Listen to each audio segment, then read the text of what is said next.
In every generation, God calls upon certain churches to bring great glory to Himself. Now, it is our time to reach out and make a difference in our generation. My name's Ed Crail. I've been here a year and a half, and I truly love Suncoast Baptist Church. Hi, my name is Rick Zott. I've been coming to Suncoast Baptist Church for over 5 years, and I love Suncoast Baptist Church. Hi, my name's Christopher. And I'm Christine. We've been coming to Suncoast Baptist Church for 2 years now, and we love Suncoast Baptist Church. Hi, my name is Ann Miller, and I love Suncoast Baptist Church. I've been here for 17 years, and I love it. Suncoast Baptist Church began in the mind and heart of God back in eternity past. But in time, it began right here, in this house, the former house and home of our founding pastor and his family.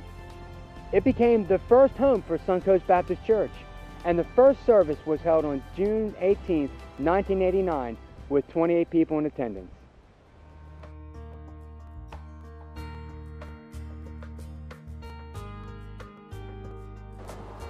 Most of you recognize this place. Many of you know this place very well. This is the Crown Royal Plaza, just across Highway 41 from our current location. It was the home of Suncoast Baptist Church for 13 full years. At first we rented just one unit here at Crown Royal Plaza, 1,000 square feet. It was on May 6th of 1990 that pastors came from around the state to witness the first organizational worship service of our church. It was on that day that 41 people signed the founding charter of our church and became charter members of Suncoast Baptist Church. In a matter of a few short years, Suncoast Baptist Church was renting 6 units here at the Crown Royal Plaza, half of the entire plaza. Many of us recall the amazing things that God allowed us to be a part of at this time in our church's history. We had Sunday school classes wherever we could in those days. We had some really creative Sunday school campaigns and some really well-attended vacation Bible schools here in this building. We also had some special outreaches into our community. It really took a little bit of ingenuity to baptize new converts in those days. And this building is special as well because this is where we ordained our first deacons. This is the place where we had some fantastic special services, including missions conferences. We really tried our hand at drama for the first time here in this building, and we realized that God was using us to do a lot of special things in our community. But it became more and more evident that this was just the beginning. The more God blessed, the more cramped we became. And the more evident it became to us that we were going to need to trust God and make the sacrifices necessary to have a church property and a church building of our own. The first step of faith occurred in March of 1995 when we signed papers to purchase a tract of land of a little over 7 acres right here on Warrington Boulevard. By mid-1997, we had the loan almost paid off when we became aware that the adjoining piece of property to ours of a little over 6 acres was available for purchase. After careful consideration and prayerful consideration, we signed for a loan for the amount owed on our first piece of property and the additional piece of property that we were purchasing. By early in the year 2000, we owned over 13 acres of land. In 1997, we had contacted Wayne Goff, a Christian gentleman and a general contractor in our area, to guide us through the preliminary stages of our first building program. Wayne, a consultant to many churches in our area and throughout the state, led us through our first capital campaign fundraiser, culminating with our Challenge to Build banquet in November of 1998. That was a really special evening. We had a lot of fun. We caught a vision of what God wanted to do, but even more importantly, we made commitments to make the sacrifices necessary to see the vision that God had given to us become a reality. And here's something astounding. Some of the people that made a commitment back in November of 1998 at that banquet are still giving the same amount 12 years later to our building fund. Our first service in our new building was on May 4th, 2003. We dedicated this building in a special series of services several weeks later. Most of you are very familiar with what God has been doing at Suncoast Baptist Church since then. We've seen hundreds of people come to know Christ as Savior, and we've been able to baptize nearly 200 who were added to the membership of our church. We've had some really incredible revival services and missions conferences, and we've been able to have some remarkable outreaches with the gospel into our community, including our trunk or treat outreach and our Christmas programs. We have been able to enhance our services as we never were able to before. We've been able to touch the lives of people from all ages. We've had a lot of fun serving the Lord together. The room to roam on the outside has been a real asset to our church and our ministry. However, the crowded conditions on the inside sometimes makes our open doors feel closed. This room is our toddler room. On Sunday morning, there can be anywhere from 15 to 20 2- and 3-year-olds in this classroom. The Bible tells us to walk carefully. Believe me, our workers in this classroom do. Hey, have you seen the improvements to our teen room? It looks great, doesn't it? Pastor Lee's doing a great job, and he has a great team of adults helping him. In fact, they're doing such a great job that it's not uncommon to have 50, 60, sometimes nearly 70 teens here on Wednesday nights. As you can well imagine, things get pretty crowded. This is the room used by our new young adult class called Fusion. This room normally has nearly 25 adults in it on Sunday morning. While that's something to be excited about, it also presents a need that we should address. This room gets a lot of use in our church, and for good reason. It's the largest classroom that we have. This is the Connecting Points classroom. We also use it as a fellowship hall on many occasions. While we're grateful to God for what He's given to us, and we enjoy each other's fellowship, the limitations are obvious.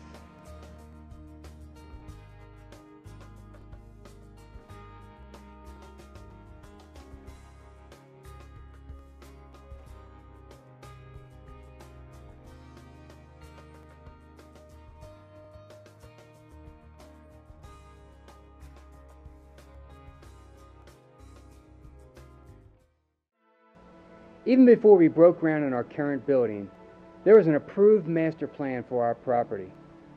So the obvious question is, where do we go from here? We are excited today to explain to you what we are convinced is God's vision for our church in the next 3 years. It has always been God's call upon our church to reach as many people as we can with the saving message of the gospel of Jesus Christ. It has therefore always been our vision as a church to completely develop this campus. Today we're excited about unveiling for you what we are convinced is God's vision for our church. In the next 3 years, we're going to be moving into phase 1 of our building program. Phase 1 will be building an addition on the back of our current facility, which will be a multi-ministry center, a fellowship hall with a commercial kitchen, and a dedicated large student ministry center. This will enhance our ministries in so many ways. It'll give us additional adult Sunday school classes on Sunday mornings. It'll give our teens a large room to grow. It'll give our young people on Wednesday evenings, our Word of Life Club, a lot of room to roam around. And of course, we could use it for fellowships and even outreaches as we invite people to come to our church. It is our goal to begin phase 1 of our building program as soon as possible. Phase 1 will be a fantastic addition on the back of our current facility. This addition will include a student ministry center for our teenagers. This large room will enable our teenagers to continue to grow. It'll give them room for activities and meetings, and Pastor Lee has a lot of great ideas about how to use the extra space. Phase 1 will also include a large multi-ministry room. This multi-ministry room will do a number of things and enhance our ministry as a church. It'll give us a lot of additional space for Sunday school on Sunday mornings. It'll give us a large space for our children to have activities in our Word of Life clubs on Wednesday evenings. And among the other things it'll do, it will of course function as our fellowship hall, because phase 1 will also include a commercial kitchen.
We envision all this being accomplished in the next 3 years, and at the end of 3 years, our church being completely debt-free. We envision phase 2 of our building program beginning in about 5 years. Phase 2 will be the construction of a large worship center with state-of-the-art lighting and sound equipment. It will also include a preschool ministry center for our young children and administrative offices for our church staff.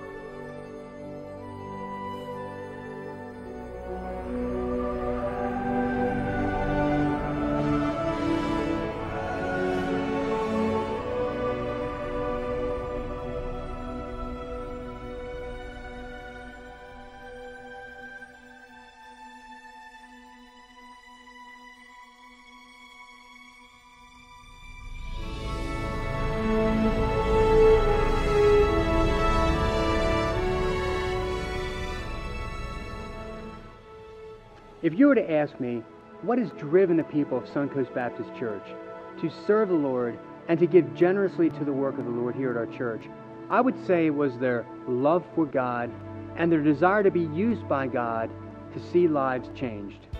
At every stage of our church's history, it has been our passion to impact the future and to do it together. This is the reason that we have chosen the title, Touching Tomorrow Together, for our campaign. The purpose of our campaign is to allow God's vision for our church to so grip our hearts that we are completely and passionately committed to do whatever it takes to make that vision come to pass. As you all know, goals are important, and so we're setting a goal for our campaign. It is our goal in the next 3 years to raise $1.5 million to see Phase 1 built. Now, some of you may be thinking, Pastor, that just sounds wonderful, but I don't know that we can do that.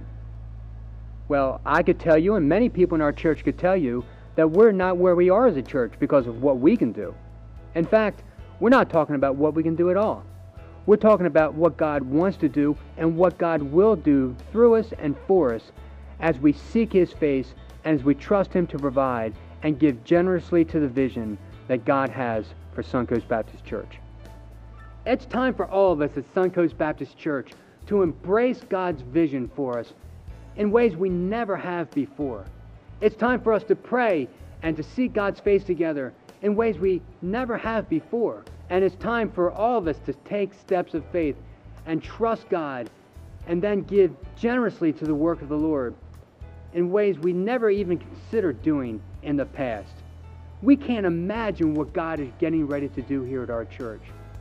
2 Chronicles 16 and verse 9 says, "For the eyes of the Lord run to and fro throughout the whole earth, to show Himself strong on behalf of those whose heart is perfect toward Him." God is looking for people like us, people to trust Him, so He can do great things through them. Let's be that people. Let's be used by God to touch tomorrow together.